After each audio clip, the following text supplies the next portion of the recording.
History Undercover now continues with the African trade. Some slave businesses were founded on relationships between African women and European men.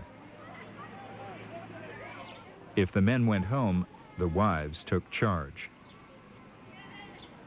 Black women virtually ran Goree Island in the 18th century, growing rich on slavery. We know that there was a tremendous intermarriage. We know that in some cases there were women, in some cases there were men who had business dealings on both sides of the Atlantic, being involved in buying and selling of slaves in Africa and owning plantations in the Americas.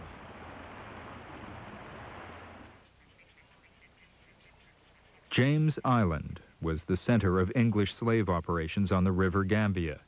An important slave dealer in the area was a black woman, Fenda Lawrence. In 1772, she sailed down the river and out across the Atlantic on a business trip to America. She reached Charleston in June. Since blacks in America were assumed to be slaves, she obtained this affidavit of safe passage from the governor of Georgia.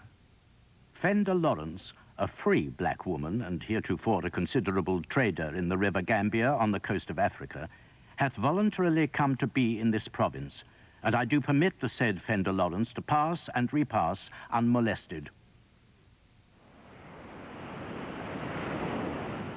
While some African merchants went to the Americas, some slaves came home and entered the slave trade.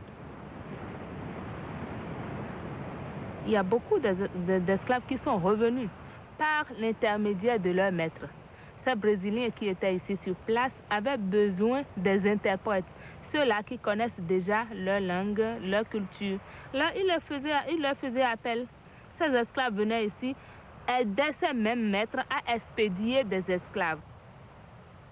Ils ont oublié leur souffrance déjà, ce que ça veut dire d'être esclave, ils l'ont déjà oublié parce qu'ils se retrouvent aujourd'hui à une classe un peu supérieure à l'autre. Alors ils peuvent facilement les opprimer. C'est à cause de l'argent. Tout le monde veut être riche.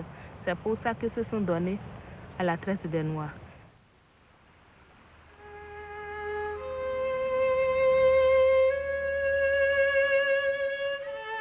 In 1807, Britain abolished the transatlantic trade, followed by other European countries. African rulers lodged protests against the decision.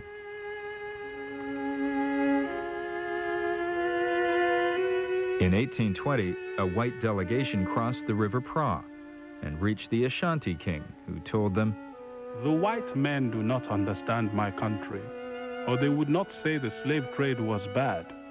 But if they think it's bad now, why did they think it's good before?"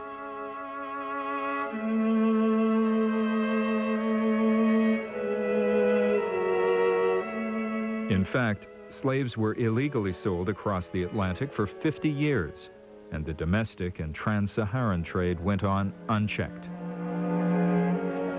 Even the British government bought slaves in Salaga at £5 a head to staff the colonial constabulary. The slave market only closed in 1906. Slavery had been central to Salaga's importance, and the people in the area relied on it for their prosperity.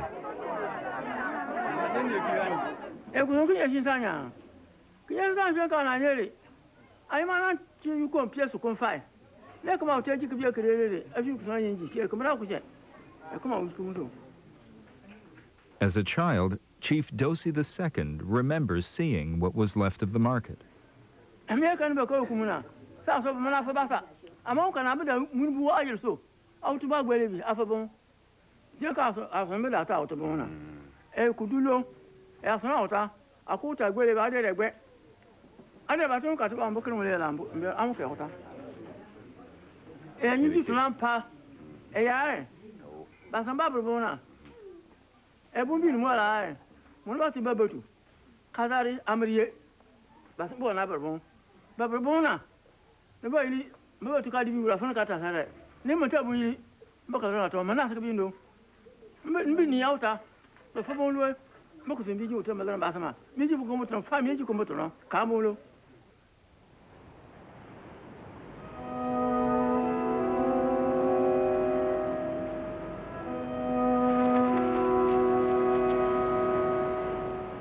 It wasn't just the chiefs who benefited.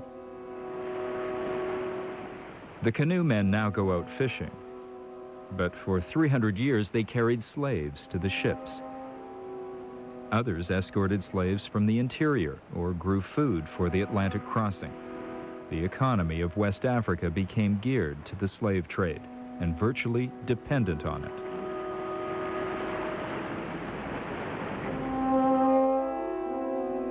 There's not much to show for it now.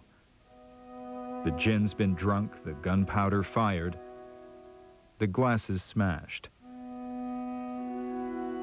Africa lost its strongest and fittest to create wealth for Europe and the Americas.